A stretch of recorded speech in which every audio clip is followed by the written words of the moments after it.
ছোট যে কখন জল আনতে গেল, কেন যে এখনো আসছে না? এইদিকে যে আবার বেলা হয়ে গেল, এইদিকে যে আবার মাঠে যেতে হবে।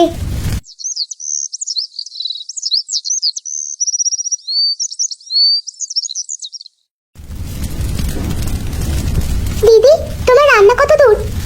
ছোট, এসেছিস তুই? এই তো আমার রান্না প্রায় শেষের দিকে। যা তো গিয়ে দেখ লোকটার ঘুম ভাঙলো নাকি। হ্যাঁ দিদি, যাচ্ছি।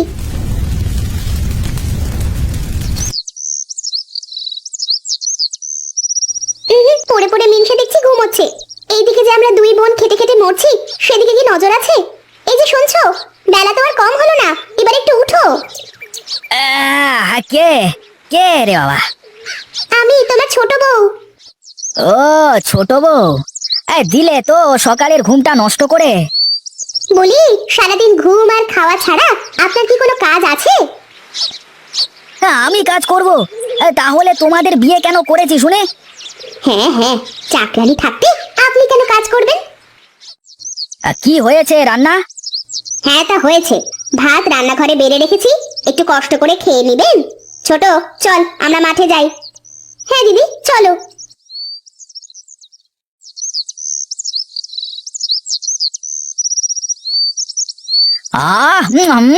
কি শান্তি, শুধু খাওয়া আর ঘুমানো। আহা আহা, আমার বড় বউয়ের হাতের রান্নার কোনো তুলনাই হয় না বাবারে, কি সুস্বাদু।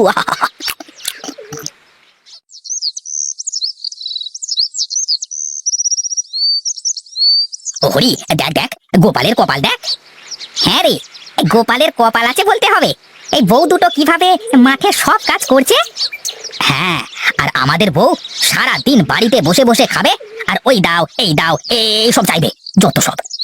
এই শুধু কি তাই, এই পাড়ায় পাড়ায় গল্প করে বেড়ায় আমার স্বামী ভালো না, আমার স্বামী এটা দেয় না ওটা দেয় না, যত সব ন্যাকামি সিরিয়াল দেখে দেখে এইসব হচ্ছে। আর যদি গোপালের মতো কপাল হতো তাহলে কতই না ভালো হতো। এই সবই কপাল, বুঝলি নিতাই, সবই কপাল। হ্যাঁ রে হরি, কপালে যদি আজ এমন একটা লক্ষ্মী বউ থাকতো তাহলে বাড়িতে গিয়ে অন্তত শান্তিতে এক গ্লাস জল খেতে পারতাম। এই চল, আফসোস করে আর কি হবে, আমাদের কাজ আমরাই করি গিয়ে। দিদি, আর তো পারছি না, চলো না একটু জিরিয়ে আসি। হ্যাঁ রে ছোট, চল, খুব যে ক্ষুধাও লেগেছে।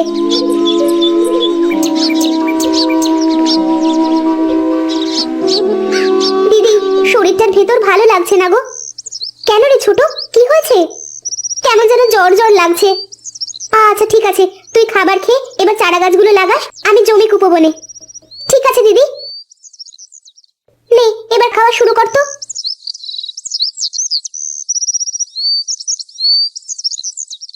গোপাল, এই গোপাল, বাড়িতে আছিস? আরে কর্তা বাবু যে, আসুন আসুন আসুন, বসুন বসুন। আমি বসতে আসিনি, এসেছি একটা কাজের কথা বলতে। হ্যাঁ কর্তা বাবু, বলুন কি কাজ করতে হবে? আমার দক্ষিণ মাঠের ওই বড় জমিটা চাষ দিতে হবে, তা তুই কি করে দিতে পারবি? হ্যাঁ হ্যাঁ, কেন পারবো না, আপনি কোনো চিন্তা করবেন না, কালকে আপনার জমি চাষ করা হয়ে যাবে। হ্যাঁ তা তো হবে, তোর যে দুটো বউ আছে ওই আর কি, ওপরওয়ালার দান। তা তুই যা বলেছিস। আচ্ছা এই ধর তোর টাকা। শোন, টাকা তো নিলি, কাজ কিন্তু ঠিকঠাক করে দিতে হবে, ঠিক আছে? সে নিয়ে আপনি ভাববেন না, আপনার কাজ ঠিক হয়ে যাবে। দিদি, কাজ তো শেষ, চল এবার বাড়িতে ফেরা যাক। হ্যাঁ রে ছোট, চল। আমাকে আমাকে কিছু খেতে দিতে পারবে মা? খাবার খাইবেন? কিন্তু আমাদের কাছে তো শুধু ভাত আছে, তরকারি নাই। যা আছে একটু দাও না মা, আজ দুদিন হলো খেতে পাই না, যেখানে খাবার চাইতে গেছি সেখান থেকেই তাড়িয়ে দিয়েছে আমাকে। আহারে, এমন কেন হয় মানুষ? এক মুঠো খাবার দিলে কি এমন ক্ষতি হয়? দিদি, আমাদের বেঁচে যাওয়া ভাতগুলো দে তো। আপনি বসুন বাবা।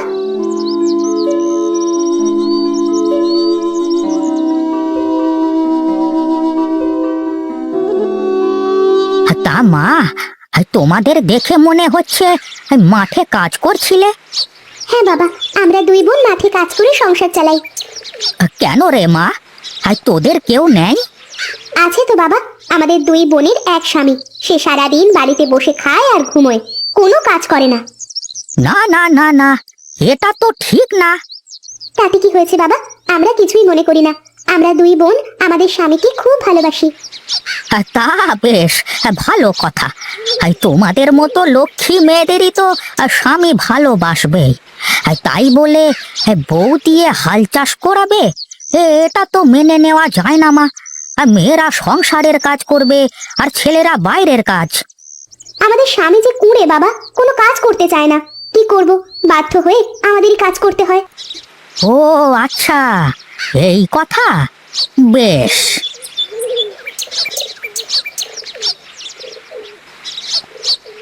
এটা এটা রাখ মা। তোদের স্বামী যদি তোদের কথা না শোনে, একবার এই লাঠিকে বলবি, লাঠি দেখা তোর জাদু। সাথে সাথে দেখবি এই লাঠির কামাল। ধন্যবাদ বাবা, এখন আমরা আসি। ওইদিকে বাড়িতে গিয়ে যে আবার রান্না করতে হবে। চলো দিদি।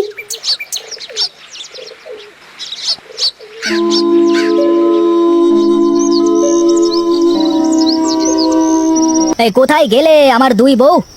তোমাদের কি রান্না শেষ হয়নি এখনো? এই তো যাই।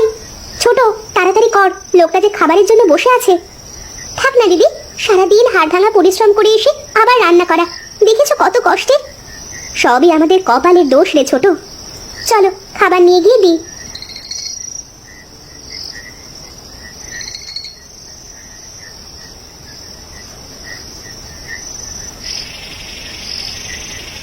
শোনো, গ্রামের কর্তাবাবু এসেছিল।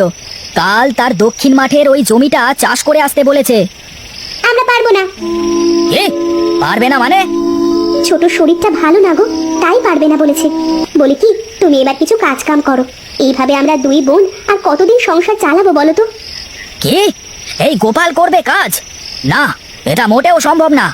দরকার হলে আমি আরো বিয়ে করব আর বউ দিয়ে হাল চাষ করাবো, তারপরও কাজ আমি করব না।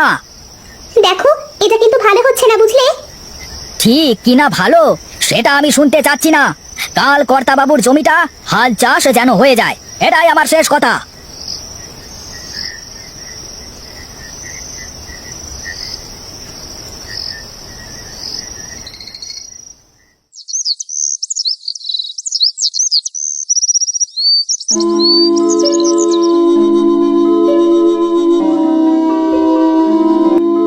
আমি আর পারছি না দিদি। এই তো ছোট, আরেকটু আছে, এইটুকু করলেই শেষ। হ্যাঁ রে দিদি, সেই সকাল থেকে লাঙল টেনেই চলেছি। জল তৃষ্ণা পেয়েছি খুব। আচ্ছা, এইটুকু টেনে তারপর একেবারে বাড়িতে গিয়ে জল খাবার একসাথে খাবো। ঠিক আছে।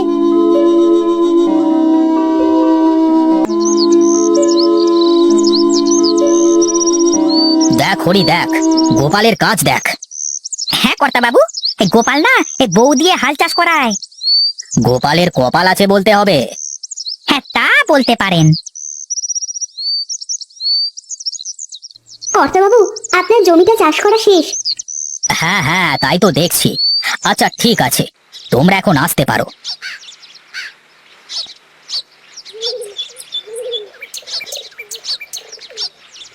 কি কে আপনি? আমি কে মানে? তোমরা কারা? আর আমার বাড়িতে এসে বলছো আমি কে? তোমার বাড়ি মানে? দিদি, ওই মিনসে মনে হয় আবার বিয়ে করেছে। দিদি, আমাদের কপাল পুড়লো। হায় হায়, বাবা আমাদের এই কেমন ছেলের সাথে বিয়ে দিয়েছে দিদি। মানে কি, তোমরাও এই বাড়ির বউ? হ্যাঁ, আমরাও এই বাড়ির বউ। এখনই দূর হও আমাদের বাড়ি থেকে। আরে আমার বাড়িতে কে থাকবে আর কে যাবে সেটা আমি সিদ্ধান্ত নেব। আমি এখানে তোমাদের সিদ্ধান্ত চলবে না। বলি, আমাদের দুই বোনের বিয়ে করে হাল চাষ করাচ্ছ, এখন এটাকে দিয়ে কি করাবে? আহ বউ, আরে তোমাদের কষ্ট দেখে তো আমি বিয়ে করলাম। তোমরা সারা দিন মাঠে কত কাজ করো, আবার বাড়িতে এসে রান্না বান্না করো। এই জন্য তোমাদের দিকে তাকিয়ে আমি আরেকটা বিয়ে করিয়ে ফেললাম। অনেক হয়েছে, আর না, আমরা আর মাঠে হাল চাষ করতে পারবো না। হাল চাষ না করতে পারলে এই বাড়ি থেকে এখনই বের হয়ে যা। তাই নাকি? দিদি, এই মিনসেকে এবার ঠিক করার সময় চলে এসেছে। হ্যাঁ রে ছোট, কোথায় কোথায় সেই লাঠি? লাঠি, এইদিকে আয় তো, আর দেখা তোর জাদু। ওরে বাবা রে, ওরে মরে গেলুম রে, ওরে পেটাচ্ছে কি, ওরে বাবা রে, আমাকে বাঁচাও, কে আছো, আমাকে বাঁচাও। ওরে বাবা। করে নিয়ে আসবে আর আমরা বসে বসে খাবো। আর যদি তা না করো, নিয়ে আসবো নিয়ে আসবো। আগে আগে এই লাঠিকে থামাও। ওরে বাবা রে কি মারছে। বাবা। ঠিক বলছো তো? আরে হ্যাঁ হ্যাঁ ঠিক বলছি ঠিক বলছি। লাঠি আয় এদিকে। বাঁচলাম। ওরে বাবা রে। বউ, এখন থেকে তোমরা যা বলবে আমি আমি তাই শুনবো। ও বাবা রে, প্রথম মারলো। একেই বলে মারির ওপর কোনো ওষুধ নাই।